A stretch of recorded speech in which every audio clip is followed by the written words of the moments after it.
আগে আমরা যদি প্রণবানন্দজি মহারাজকে আমরা যদি না জানতে পারি, গুরুজি মহারাজকে না জানতে পারি, তাহলে আমরা সংঘকেই জানতে পারবো না। গুরু মহারাজ বারে বারে বলেছেন, সংঘ, সংঘ নেতা, সংঘ শক্তি, তিনে এক, একে তিন। এই তিনের এককে আশ্রয় করিলে অপর দুইকেই আশ্রয় করা হইবে। গুরু মহারাজ সংঘের উপর অনেক জোর দিয়েছেন, তাই এই প্রতিষ্ঠানের নামও রেখেছেন সংঘ, মিলিত শক্তি। স্বামী প্রণবানন্দজি মহারাজ বলছেন আমি যে পথ দেখাচ্ছি এ পথ যদি এই যে ব্যাস, বশিষ্ঠ, বাল্মীকি, সুখ, শ্রমিক, শঙ্করাচার্য, জনক, যুধিষ্ঠির, রামচন্দ্র, কৃষ্ণ, ভীষ্ম, ধনঞ্জয় যদি থাকতেন তাহলে বুঝতে পারতেন আমি কে, আমি কি জন্য এসেছি। বললেন এক এক যুগে একজন আচার্য আছেন, বললেন এই যুগের আচার্য আমি। স্বামী প্রণবানন্দজি বললেন আমি যে পথ দেখাচ্ছি এছাড়া অন্য কোনো পথ নেই। বললেন এই পথকে অবলম্বন করে সকলকে চলতে হবে। পৃথিবীতে এমন একদিন আসবে যখন পৃথিবীর মানুষ এই ভারত সেবাশ্রম সংঘের চিন্তা ভাবনাগুলি গ্রহণ করে তারা দৈনন্দিন জীবনে নিজেদের জীবনকে পরিচালিত করবে। বললেন স্বামী প্রণবানন্দজি মহারাজ। স্বামী প্রণবানন্দজি মহারাজ বলছেন পৃথিবীতে যদি একটা মানুষ জন্মগ্রহণ করে থাকে যার জীবনে একটা ত্রুটি নেই, একটা বিচ্যুতি নেই, তাহলে সে মানুষ আমাকে বলা যেতে পারে। এই কোটি কোটি মানুষ প্রতিদিন জন্মগ্রহণ করছে, মরছে, কিন্তু এই তার মধ্য থেকে যদি একটা নিখুঁত নির্ভেজাল মানুষ থাকে, তিনি বলছেন সেটি আমি। স্বামী প্রণবানন্দজি বলছেন আমার লোমকূপে লোমকূপে শিব, দুর্গা, কালী, কৃষ্ণ বিরাজ করছে। বলছে আমার চরণে ফুল বেলপাতা দাও, আমি তোমাদেরকে আশীর্বাদ করব। বললেন আমি আশীর্বাদ করার জন্য পেয়েছি, কিন্তু আশীর্বাদ গ্রহণ করার সেই মানসিকতা তোমাদের তৈরি করতে হবে। যে আশীর্বাদ ঠিক ঠিক চায় সে আশীর্বাদ যা পায়, নাহলে আশীর্বাদ জায়গাও বিফল হয়ে আসে। স্বামী প্রণবানন্দজি মহারাজ তিনি বললেন আমি নূতন কোন সম্প্রদায় গঠন করতে আসিনি, আমি এসেছি সমগ্র হিন্দু জাতিকে একত্রিত করতে। বললেন এই যে ভারত সেবাশ্রম সংঘ, যার মধ্যে ভারতীয় সংস্কৃতি, ভারতীয় আদর্শ, ভারতীয় দর্শন সকলকার মধ্যে পৌঁছবে, সেবা হবে এর মূল কাজ। বললেন আশ্রম যারা সংসার, পরিবার, পরিজন ত্যাগ করে আত্মমুক্তির জন্য সচেষ্ট হবেন, সাথে সাথে দেশ, জাতি, সমাজের কল্যাণের জন্য নিজেকে সমর্পণ করবেন, তারা আশ্রমিক, তারা এখানে আশ্রমে থাকবেন, তাই আর নাম থাকবে আশ্রম। সমবেতভাবে গৃহী, সন্ন্যাসী, সমস্ত শিষ্য অশিষ্য, ধনী নির্ধন সকলকে মিলে আমরা কি করব, সকলে মিলে সমবেতভাবে দেশ, জাতি, সমাজের কল্যাণের জন্য চিন্তা করব। বললেন তাই এটি হবে সংঘ। স্বামী প্রণবানন্দজি মহারাজ বলছেন বুদ্ধদেব সংঘ তৈরি করেছিলেন, তারপর কেউ সংঘের কথা চিন্তা করেননি। বললেন এটি হবে দ্বিতীয় বুদ্ধের সংঘ। বললেন বুদ্ধের ত্যাগ, শঙ্করের বৈরাগ্য, চৈতন্যের প্রেম, এই ত্রিশক্তি সমন্বিত শক্তি আমার শক্তি। বললেন এই শক্তির সঙ্গে তোমরা সংযুক্ত হও, যে কোনো ভাবের সঙ্গে যুক্ত হও, সম্পর্ক পাতাও, আমি তোমাদের মনোমত ভাবে আমার প্রতি আকর্ষণ করব। স্বামী প্রণবানন্দজি মহারাজ এত অল্প বয়সে তিনি সিদ্ধি লাভ করেছেন। আপনারা জানেন তার দিব্য জীবন কথা। শিবের অংশে জন্মগ্রহণ করেছেন। 2 বছর 2.5 বছর বয়সে তিনি ঘন্টার পর ঘন্টা ধ্যানস্থ হয়ে যাচ্ছেন। মাত্র 5 বছর বয়সে তিনি তুলসীর মধ্যে নারায়ণকে দর্শন করছেন। 13 বছর বয়সে মাটির প্রতিমার মধ্যে দেবী দুর্গাকে দর্শন করছেন।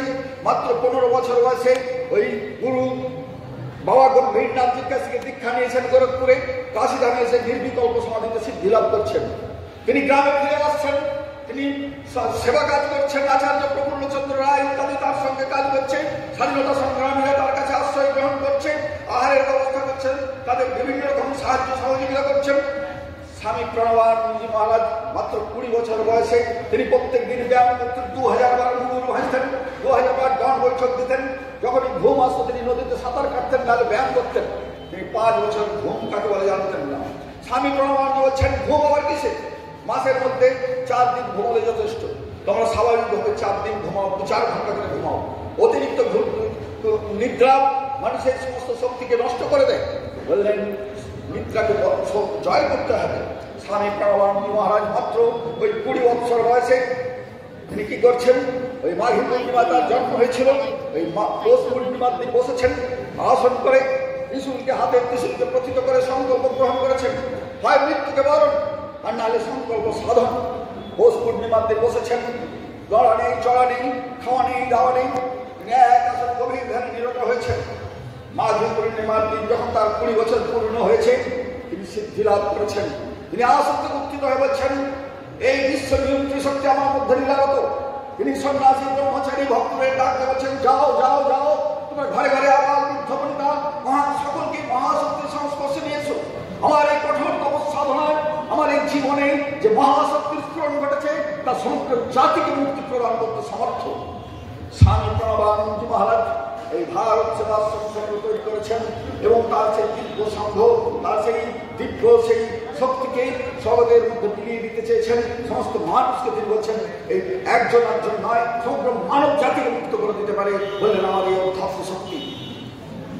বলছেন স্বামী প্রণবানন্দ মহারাজ, স্বামী প্রণবানন্দ মহারাজ তিনি বলছেন মানবিক গুণগুলোর যদি বিকাশ এবং প্রকাশ কোথাও হয়ে থাকে, কোন ধর্মের মধ্যে হয়ে থাকে, উহা হিন্দু ধর্ম। তাই হিন্দু ধর্মের প্রচার প্রসার প্রয়োজন। হিন্দুর জাগরণ ভারতের জাগরণ, ভারতের জাগরণ মানবিকতার জাগরণ। তাই হিন্দু ধর্মের যত প্রচার এবং প্রসার ঘটবে, তত পৃথিবীর বুকে শান্তি এবং সান্ত্বনা নেমে আসবে। স্বামী প্রণবানন্দ মহারাজের দিব্য সংঘ তৈরি করেছেন। তখনকার দিনে অগ্রণী স্বাধীনতা সংগ্রামীর দল, তারা স্বামী প্রণবানন্দ সঙ্গে যুক্ত হয়ে তারা মহাসাধকে পরিণত হয়েছেন। আজকে আমরা যে সমস্ত সাধক মহাপুরুষদেরকে পেয়েছি, আমরা দেখেছি এক একজনের একটি দিকপাল। তারা গুরু মহারাজের লীলা পার্শ্বদ। তারা এসেছিলেন আমাদের মতো এই সাধারণ মানুষকে উদ্ধার করে সেই ভগবত চরণে নিবেদন করার জন্য। আমরা স্বামী প্রণবানন্দ মহারাজ যে 10টা বাণী তিনি দিয়েছিলেন সিদ্ধি লাভের পর, যা সংঘবাণী নামে পরিচিত। এই সংঘবাণী 10টা বাণী দিয়ে বলছেন, যা আছে রামায়ণে, মহাভারতে, গীতার, ভাগবতে, আমি দিয়ে গেলাম এই সংঘবাণীতে। বললেন এই 10টা বাণীকে প্রতিদিন তোমরা আর অনুশীলন করবে। এই বাণীর প্রত্যেকটি অক্ষরকে তোমরা জীবনে প্রতিফলনের জন্য চেষ্টা করবে। বলছেন এক এক যুগে এক একজন মহাপুরুষ আসিয়া সাধনার দ্বারা উপলব্ধ কয়েকটি মহান সত্যকে জগতের কল্যাণের জন্য প্রচার করিয়া যান। এই সংঘবাণীয় তত্ত্ব জনসমাজের কল্যাণের জন্য প্রসারিত হইতেছে। ইহা জাতির যুব মন্ত্র, জাগরণ মন্ত্র, সমগ্র দেশবাসীর নিত্য পাঠ্য, সদা অনুসরণীয়। আপনারা দেখেছেন একটু আগে সংঘগীতা পাঠ হয়েছে। গীতার প্রত্যেকটি কথা সংঘগীতার মধ্যে নিহিত রয়েছে। সংঘগীতা পাঠ করা, গীতা পাঠ করা সমার্থ। আমরা গীতা পাঠ করতে গুরু মহারাজ নিষেধ করেননি। এই সংঘগীতা প্রত্যেকটি সংঘ সন্তানকে সংগ্রহ করে রাখা উচিত। প্রতিদিন একটু করে অংশ পড়া উচিত সংঘগীতাকে, এবং সঙ্গে সঙ্গে প্রতিদিন এই সংঘবাণীকে মুখস্থ রাখা উচিত প্রত্যেকটি সংঘ সন্তানে। স্বামী প্রণবানন্দ মহারাজ যে দিব্য সংঘ তৈরি করেছিলেন, সেই সংঘ ওই কতগুলো শিষ্য সন্ন্যাসী শিষ্য ভক্তদের জন্য নয়। এই যে ভারত সেবাশ্রম সংঘ তৈরি করেছেন, বলছেন আমার এই ভারত সেবাশ্রম সংঘ দেখে মানুষ কি করবে? মানুষ তার পথ খুঁজে নেবে। বললেন আজকে তীর্থে তীর্থে ওই তীর্থযাত্রীরা অসহায় হয়ে শ্রদ্ধার পরিবর্তে অশ্রদ্ধা নিয়ে ফিরে যেত। সেই তীর্থস্থানগুলিকে তিনি সংস্কারিত করেছেন। স্বামী প্রণবানন্দজি মহারাজ তৈরি করেছেন হিন্দু মিলন মন্দির। এটি একটা অপূর্ব চিন্তা ভাবনা। বললেন আমরা বিভিন্ন প্রতিষ্ঠান তৈরি করে বিভিন্ন গুরুর কাছ থেকে আমরা নিশ্চয়ই শিক্ষা গ্রহণ করব। বিভিন্ন আশ্রম আছে, কিন্তু আমাদের যত আশ্রম বাড়ছে, আমাদের হিন্দুর মধ্যে যে মিলনটা আস্তে আস্তে দূরে সরে যাচ্ছে। আমরা ছিন্ন বিচ্ছিন্ন ছোট ছোট ইয়েতে গোষ্ঠীতে রূপান্তরিত হচ্ছি। স্বামী প্রণবানন্দ বললেন না, অসংখ্য মন্দির না।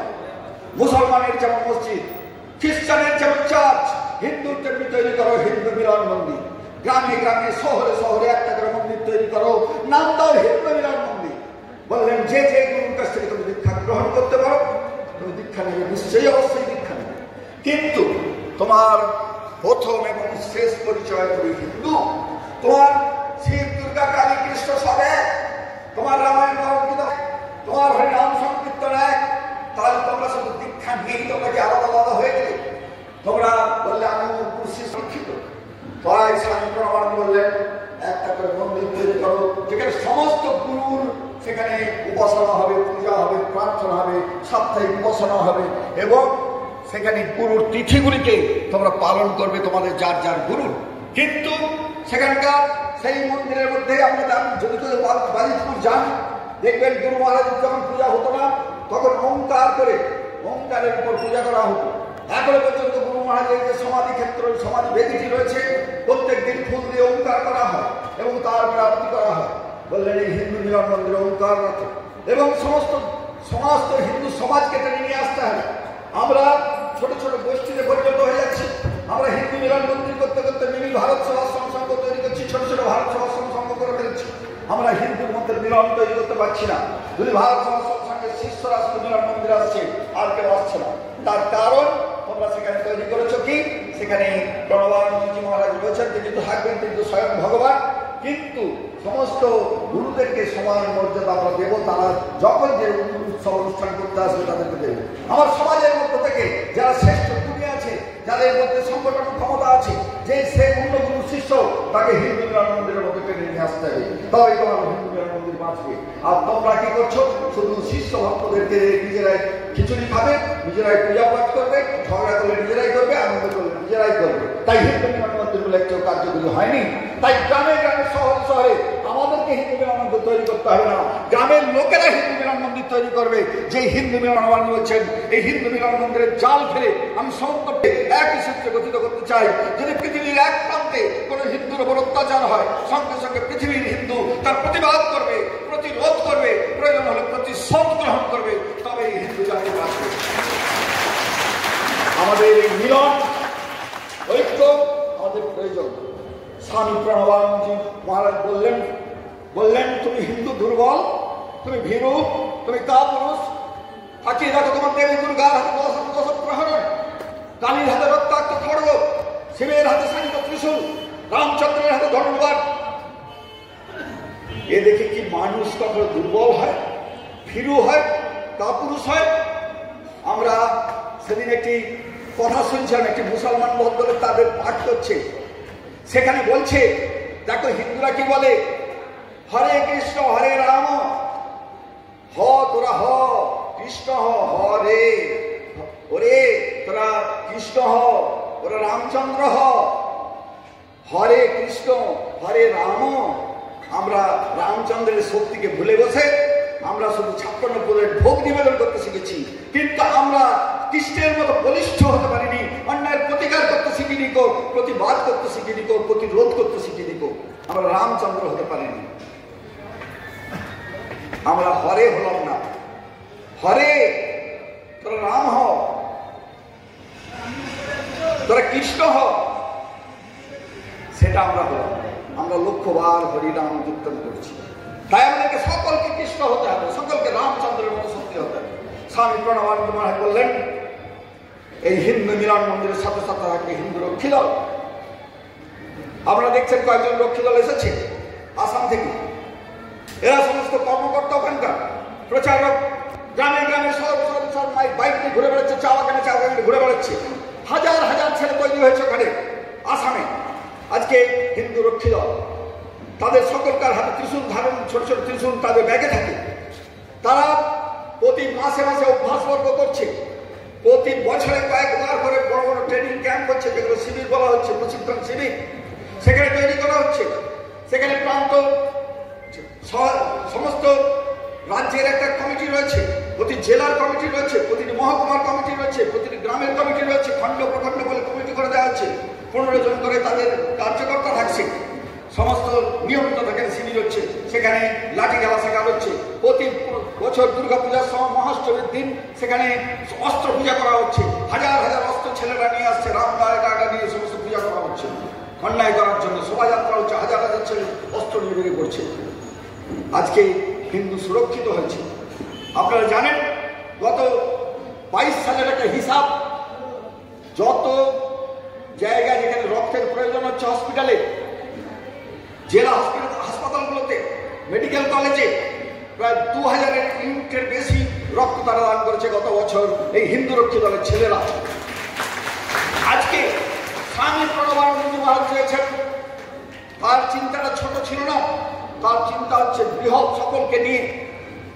তাই স্বামী প্রণবানন্দজি মহারাজকে জানতে হবে, স্বামী প্রণবানন্দজি মহারাজ ওই শুধু মন্দিরে পূজা দেওয়ার জন্য বসে নেই। স্বামী প্রণবানন্দজি মহারাজ সকলকার মধ্যে ছড়িয়ে রয়েছেন। বলছেন নরের মধ্যে নারায়ণ, নারীর মধ্যে গৌরী, সকলকার সেবা করো, সকলকার জন্য চিন্তা করো। তোমার এই ক্ষুদ্র জীবন আজকে আছে, কালকে থাকবে না। তুমি কোথায় যাবে তুমি ভুলে যাবে, তুমি জানতে পারছো না। বলছেন প্রতিদিন 8 ঘন্টা ধরে মৃত্যু চিন্তা করো, জব ধ্যান পূজা করার আগে 8 ঘন্টা ধরে চিন্তা করো। যে সমস্ত তোমার পরিচিত জন ওই সম্পত্তি মারা গেছে, 4-5 জনকার নামের তালিকা তৈরি করে রাখো যেখানে তোমরা বসো, তাদের কথা চিন্তা করো। এই মানুষগুলো এখানে ছিল, কিন্তু আজকে কালের করার গর্ভে তারা হারিয়ে গেছে। তাদের শেষ পরিণতি শ্মশানের কয়েক গোষ্ঠী ছাই। আমিও মারা যাব, আমার শেষ পরিণতি সব কয়েক গোষ্ঠী ছাই। তাহলে আমার মধ্যে থেকে সমস্ত কামনা বাসনা লোভ লালসা চিন্তা ভাবনা দূরীভূত হয়ে যাবে। এরপর যখন আমি ধ্যানে বসবো, আমার ধ্যান হবে গাঢ় ধ্যান। আমি তখন কি করবো? আমাদের মধ্যে সবচেয়ে দ্রুতগামী হচ্ছে মন। সেই মন ভগবান দিয়েছেন। এই মন নিয়ে আমি যখন বসবো, ভগবানের স্মরণে আমার পৌঁছে যাবে। আমার আবেদন, আমার নিবেদন, আমার আকুতি, আমার প্রার্থনা, আমার শ্রদ্ধা, আমার ভক্তি সমস্ত পৌঁছে যাবে। আমি ভগবানের চরণে প্রার্থনা করবো। যদি আমি মন প্রাণ দিয়ে প্রার্থনা করতে পারি, হে গুরু মহারাজ, হে ভগবান, তুমি আমাকে পথ দেখাও, আমি তোমার পথে চলতে পারি, আমার পথ ভ্রষ্ট না হয়, আমার এই জীবনকে যেন সার্থকতায় ভরিয়ে তুলতে পারি। তাই স্বামী প্রণবান বলছেন মহাপূর্ণ হচ্ছে বিরক্ত, পুরুষত্ব, মনুষ্যত্ব, মনতত্ত্ব। বিরক্ত মানে বীর, বীর মানে কে? যে নিজেকে সংযত করতে পারে, কামনা বাসনা লোভ হিংসা দেশ থেকে মারামারি আমরা সকলে করতে পারি। পুরুষত্ব, পুরুষাকার থাকবে, অন্যায়কে অন্যায় করবো, ন্যায়কে ন্যায় করবো। মনুষ্যত্ব, ভালো মানুষ হবো, আমি সমাজের মধ্যে আমার দোষ ত্রুটিহীন মানুষ তৈরি হবো। আর আমার মধ্যে থাকবে মুমুক্ষুত্ব, মুক্তির ইচ্ছা থাকবে। আমি জানি এই পৃথিবীতে আমি এসেছি, আমি পৃথিবীতে চিরদিন থাকবো না। এ আমার বাড়ি ঘর গাড়ি সমস্ত ছেলে মেয়ে স্বামী স্ত্রী সকলে আমার পড়ে থাকবে। আমি তোমাকে আমি কোথায় যাবো জানি না।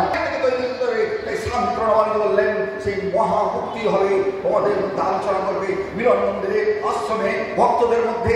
আমরা এখানে চিরদিন আসতে থাকার জন্য আসিনি, আমাদেরকে পৃথিবী থেকে চিরদিনের জন্য বিদায় নিতে হবে। যদি বিদায় যদি নিতেই হয়, তার আমাদের প্রস্তুতি কোথায়? আমি তখন কোথায় যাব?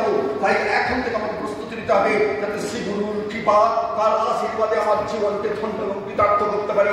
এই জীবনেই যেন তার চরণে স্থান লাভ করে আমার জীবনকে মহাজীবনে রূপান্তরিত করতে পারি। এটাই হচ্ছে হিন্দু ধর্মের সাধনা, যা অন্য কোনো ধর্মের মধ্যে নেই।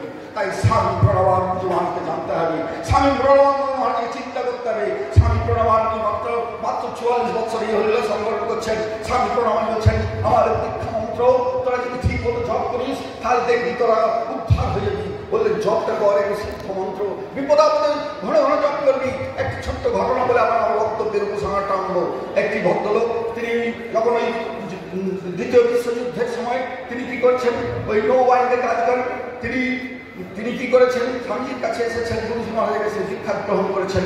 গুরুজি মহারাজ বলছেন 3 সন্ধ্যা 108 বার করে জপ করবি। বললেন আমার পক্ষে সম্ভব হবে না। বলছে 2 বার করিস? বলে 2 বারও হয়তো হবে না। বলে 1 বার? বলে তাও হয়তো ভুল হতে পারে। বলে আচ্ছা ঠিক আছে, যখন বিপদে পড়বি তখন অন্তত গুরু মন্ত্র জপ করবি। তিনি কি করেছেন, সেই সমুদ্রের জলের মধ্যে যখন জাহাজ চলছে, একটা দেখছেন হেলিকপ্টার যুদ্ধ চলছে, একটা হেলিকপ্টার উপর চক্কর দিচ্ছে, বুঝতে পারছেন বোম ফেলবে। উনি কি করছেন, যখন হেলিকপ্টারটা কাছে চলে এসেছে, উনি জাহাজ থেকে ঝাঁপ দিয়েছেন সমুদ্রের জলে, ঠিক বোম ফেলছে এবং জাহাজটা টুকরো টুকরো হয়ে গেছে। তিনি সাঁতার কাটছেন, সমুদ্রের মধ্যে সাঁতার কাটছেন। ও সমুদ্রে কোথায় কোনো দিকে কিছু দেখতে পাচ্ছেন, একটা কাঠ আসছিল, ধরতে গেছেন, সেই কাঠটাও হাত থেকে ছিটকে বেরিয়ে গেছে, ঢেউ চলে গেছে। আস্তে আস্তে হাত পা অবশ হয়ে গেছে। যখন শেষ মুহূর্তে তখন চাচি গুরুজি বলেছিলেন একটু সিদ্ধ মন্ত্র দিয়েছিলেন, বললেন একটু জপ করিস। তখন তিনি সেই মনে মনে জপ করছেন। জপ করতে করতে তিনি কি করলেন, যখন জপ করতে করতে কি হলো, তিনি যখন করতে করতে অজ্ঞান হয়ে গেছেন, জ্ঞান হারিয়েছেন। যখন জ্ঞান ফিরেছে তিনি দেখছেন তিনি একটা চরের মধ্যে পড়ে আছেন। পরে যখন তাকে সেই দূর দিয়ে জাহাজ যাচ্ছে, একটা গাছের কদিন পড়ে আছেন তাও তিনি জানেন না, একটা গাছের ডাল দিয়ে নাড়াচাড়া করছেন, এক জাহাজ দিয়ে তার নৌকা পাঠিয়ে তাকে তুলে উদ্ধার করে নিয়ে এসছে। তিনি এসেছেন কলকাতা আশ্রমে, এসে একটা অনুষ্ঠান চলছে। গুরুজি মহারাজ বলছেন যে একটা কাগজ লিখে দিয়েছেন যে গুরুজি মহারাজ আমি কিছু বলতে চাই আজকে এই অনুষ্ঠানে, যে আমার জীবনের ঘটনা। বলছে গুরুজি মহারাজ সেটা বলতে হবে না। সেই শুধুমাত্র গুরুমন্ত্র জপ করেছেন, সেই বিপদের সময় গুরুজি মহারাজ তাকে উদ্ধার করেছেন। তাই এই বিশ্বাস যদি না থাকে, আমাদের অধ্যাত্ম জগতের প্রথম এবং প্রধান স্টেপ হচ্ছে বিশ্বাস। আস্থা, বিশ্বাস যতক্ষণ আমাদের মধ্যে আসছে ততক্ষণ পর্যন্ত আমরা এক হয়ে যেতে পারবো না। তাই গুরুজি মহারাজ আছেন, গুরু মহারাজের আশীর্বাদ আমরা সব সময় আমরা পেতে পারি। তাই গুরু মহারাজের এই পথকে আমাদেরকে অবলম্বন করতে হবে। স্মরণ নিয়েছি আমরা গুরুজি মহারাজ চরণে। আমরা যখন বলি গুরুজি মহারাজ কি, হাত তুলে আমরা হাত স্যারেন্ডার করি, জয় গুরুজি মহারাজকে জয়, অর্থাৎ আমরা স্যারেন্ডার করি, আমরা লম্বা হয়ে প্রণাম করি গুরুজিকে। তার কারণ আমরা তোমাকে স্যারেন্ডার করলাম, এরপর আমার কোনো বক্তব্য নেই, তোমার কথাই শেষ কথা। তুমি যে পথ আমাকে রেখেছো এই পথটাকে আমি অবলম্বন করে চলবো। আমার যদি কোনো ভুল ত্রুটি হয়ে থাকে, আমি যদি বিভ্রান্ত হয়ে থাকি, তোমাকে পথ দেখাও, আমি সেই পথে আমি চলবো। তুমি ছাড়া আমার জীবনের কেউ নেই, তোমাকে অবলম্বন করে আমার জীবন।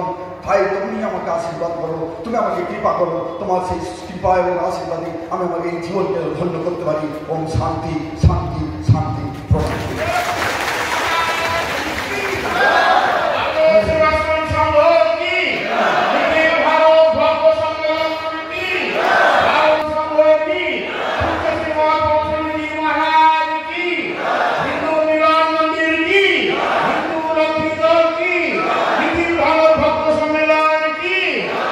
এখন ঠাকুরের পূজা